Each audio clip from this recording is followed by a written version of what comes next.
मैं हूं आपका अपना मैथ्स गुरु अभिषेक अस्थाना और आप देख रहे हैं अपना फेवरेट चैनल मैथ्स गुरु एग्जाम टेक। तो देखिए बच्चों, हम लोगों ने चैप्टर 1 से लेके चैप्टर 5 तक हम लोगों ने डिस्कस किया है, ठीक है। तो कुछ बच्चों ने क्वेश्चन जो उनके फंस गए थे क्वेश्चन, या जो क्वेश्चन सॉल्व नहीं कर पाए, थोड़े से डिफिकल्ट क्वेश्चन उनको लगे, वो कुछ बच्चों ने क्वेश्चन पूछे हैं। तो देखिए, एक क्वेश्चन स्क्रीन पे जो लिखा हुआ है बोर्ड पे आपके, ये क्वेश्चन पूछा है अविनाश प्रजापति ने।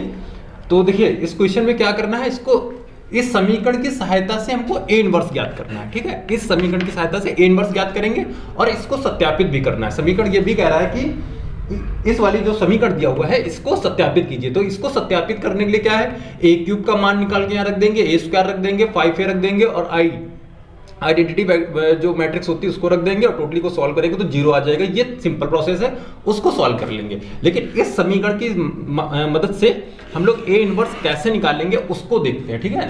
तो देखिए, यहाँ पे दिया हुआ ए क्यूब। तो इस टाइप के क्वेश्चन में क्या करते हैं कि मिनिमम, देखिए यहाँ पे आइडेंटिटी मैट्रिक्स मतलब केवल 1, आइडेंटिटी मैट्रिक्स का मान कितना होता है 1।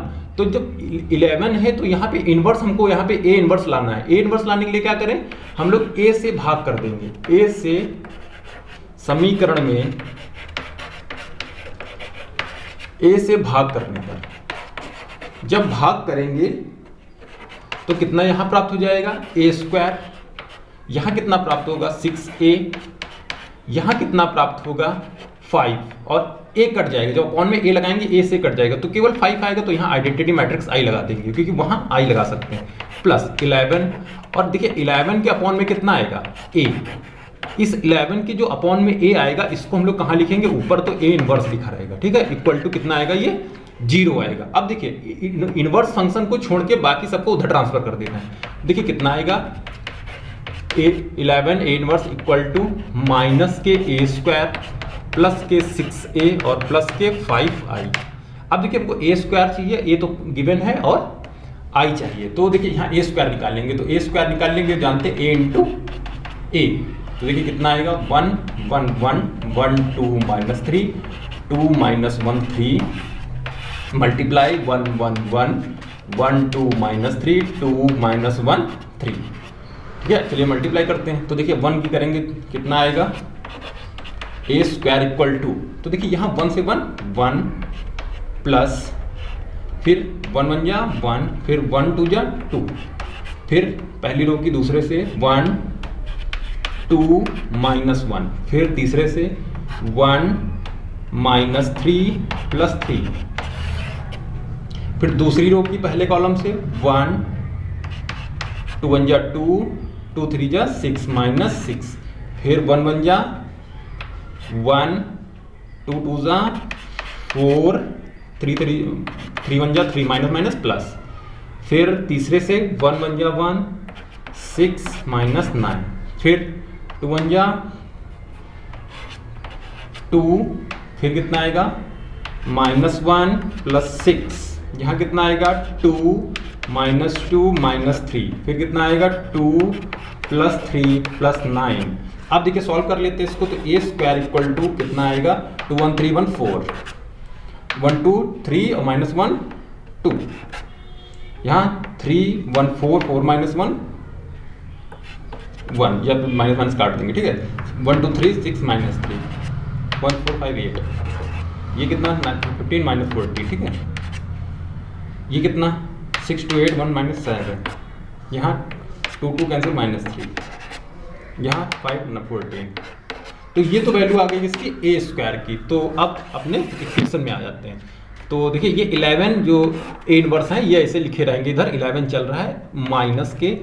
अब देखिए टोटली माइनस का इसमें गुणा कर देते हैं। देखिए यहाँ माइनस ए स्क्वायर लिखा हुआ है, इसलिए माइनस साथ में इसको लगा के सॉल्व करते हैं। तो माइनस जब लगाएंगे तो सारे वैल्यू माइनस या प्लस में चेंज हो जाएंगी। तो -4 -2 माइनस प्लस 3 -8 -14 7 -3 14 प्लस 6a। ए कितना है, 6 का मल्टीप्लाई कर लेते हैं, ठीक है। सीधे ए में 6 का मल्टीप्लाई कर लेते हैं।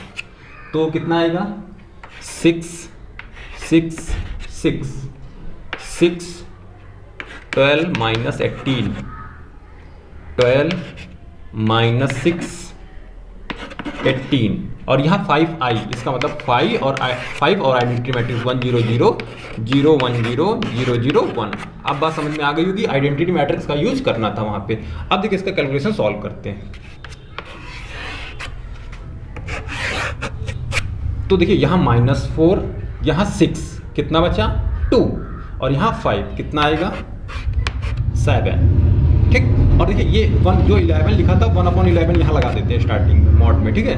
अब ये समझिए थोड़ा सा शॉर्टकट हो गया था, चलिए लिख देते हैं। तो ये आएगा -4 + 6 + 5, फिर दूसरे एलिमेंट में -2, और यहाँ से कितना आएगा +6, यहाँ से आएगा 0, और यहाँ कितना आएगा थर्ड में -1 6 0, फिर 3 6 0, -8 12 + 5, -14 -18 0, 7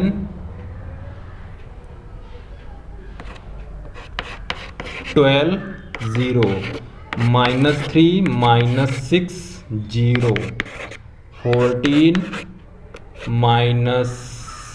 14 18 और 5, ठीक है। अब इसको सॉल्व कर लेंगे, ठीक है। तो अब देखिए इसका कैलकुलेशन केवल बचा हुआ है, तो कितना आएगा, ये आएगा 6 5 11 -7, ये कितना आएगा 4, और ये कितना आएगा 5, फिर ये कितना आएगा 9, ये कितना आएगा 9, ये कितना आएगा -32, ये कितना आएगा 19, वो कितना आएगा -9, और ये 32।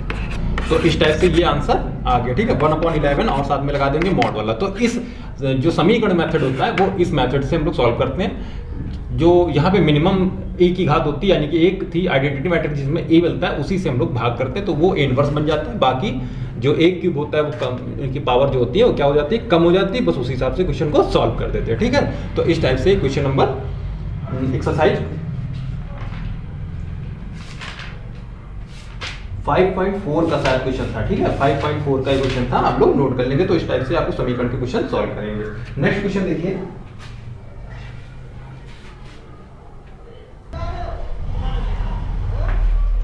देखिए जो नेक्स्ट क्वेश्चन लिखा हुआ है ये सांतत्य परीक्षण से लिया गया, ठीक है। ये क्वेश्चन पूछा था धर्मराज ने।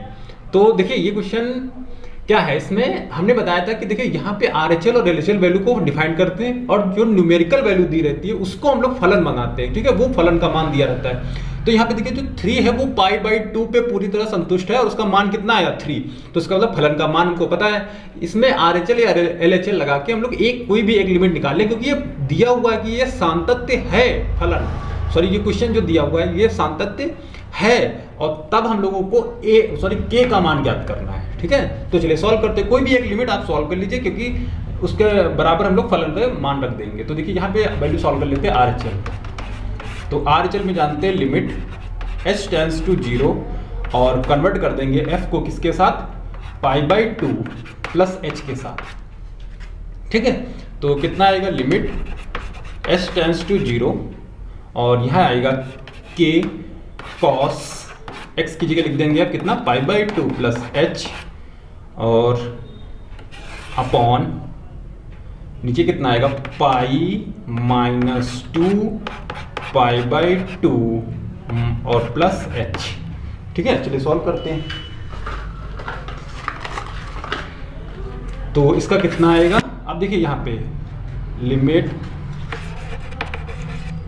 h tends to 0 k cos 90 plus theta minus sine theta, यानी कि minus sine h upon pi, ठीक है। कितना आएगा, π-2 का जब अंदर गुणा करेंगे 2 से 2 कट जाएगा तो -π, और यहाँ हो जाएगा -h। -π प्लस पाई कैंसिल हो जाएंगे। अब देखिए इसको बना लेंगे sine theta upon theta, minus minus भी कट जाएगा, तो कितना आएगा, लिमिट h टेंड्स टू 0, और माइनस माइनस ऊपर नीचे कैंसिल, तो बचा कितना, k sine h upon h। तो इसको और लिमिट को मिला के कितना होता है 1, तो k इंटू कितना आएगा 1, ठीक है। अब देखिए RHL लिमिट किसके बराबर होगी जाके, LHL के, और बराबर किसके होगा जाके fx के। तो देखिए LHL लिमिट भी तो इतनी आएगी, क्योंकि फलन जो है वो पहले से बता रहा है कि सांतत्य, तो इसका मतलब ये भी इसके मान के बराबर होगा। तो किसके के कितना हो जाएगा, अच्छा सॉरी यहाँ पे देखिए 2h आएगा, ठीक है, सॉरी 2, क्योंकि 2 का मल्टीप्लाई करेंगे तो 2h आएगा, तो यहाँ 2h ही आएगा। तो 2h बनाने के लिए क्या करेंगे इसको, अब देखिए केवल यहाँ से कितना प्राप्त होगा, साइन थीटा अपॉन थीटा, इसका मतलब k/2 यहाँ बच जाएगा, सॉरी, ठीक है। तो ये k/2 इक्वल टू कितना है, फलन का मान कितना है 3, तो k इक्वल टू कितना हो जाएगा, k का मान 6 हो जाएगा, ठीक है। तो आंसर चेक कर लेंगे आप लोग, आंसर k इक्वल टू कितना आ रहा है 6। तो ये क्वेश्चन सॉल्व कर लेंगे, ठीक है।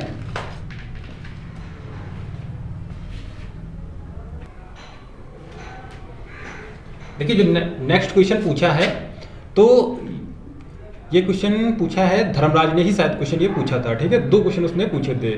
तो देखिए ये क्वेश्चन दिया है py और wy, इनकी कोड दी हुई है x y z w p, सबकी कोड दी थी, तो हमने शॉर्टकट में सबकी कोड एक साथ लिख दी है, x की, y की, z की, w की और p की। अब देखिए इसकी यथा संभव जो कोड है उससे रिलेशन बनाना है, प्रतिबंध बनाना है। तो देखिए यहाँ से py, तो p की कोड कितनी है, p की कोड है,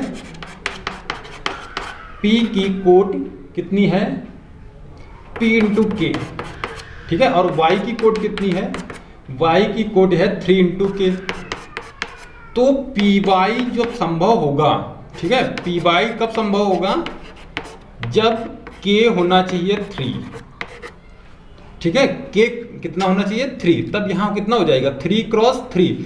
तो जब k 3 है तो इसका मतलब यहाँ कितना हो जाएगा p इंटू 3, कैसे, क्योंकि यहाँ देखिए 3 क्रॉस k और यहाँ कितना हो जाएगा p क्रॉस 3, तो इसका मतलब यहाँ पे वैल्यू कितनी आएगी p क्रॉस 3। जब k 3 होगा तभी py संभव हो पाएगा, क्योंकि इक्वली जब कोड बराबर होती है तभी इसका आंसर निकाल सकते हैं, ठीक है। तो अब देखिए कितना आ जाएगा ये p इंटू 3। तो अब इसी टाइप से देखें wy की अगर बात करें, तो wy में w की कोड कितनी दी हुई है, n क्रॉस 3 w की, और y की तो जानते हैं कितनी दी है 3 इंटू k, ठीक है, सेम प्रोसीजर है। अब यहाँ पे एक चीज देखिए p इंटू 3 और यहाँ पे n इंटू 3, तो इसका मतलब p बराबर तो n हो गया, सेम कोट है। जब p इंटू 3 है और यहाँ सॉरी n इंटू 3 है, यहाँ है p इंटू 3, तो p बराबर तो n हो गया, और k कितना था, k 3 था, तब हम लोगों का ये मान आया था। तो ऑप्शन नंबर कौन सा सही है, ये option number k equal to 3 p equal to n, यानी कि ऑप्शन नंबर फर्स्ट सही है, ठीक है। तो इस टाइप से इस क्वेश्चन को सॉल्व कर लेंगे।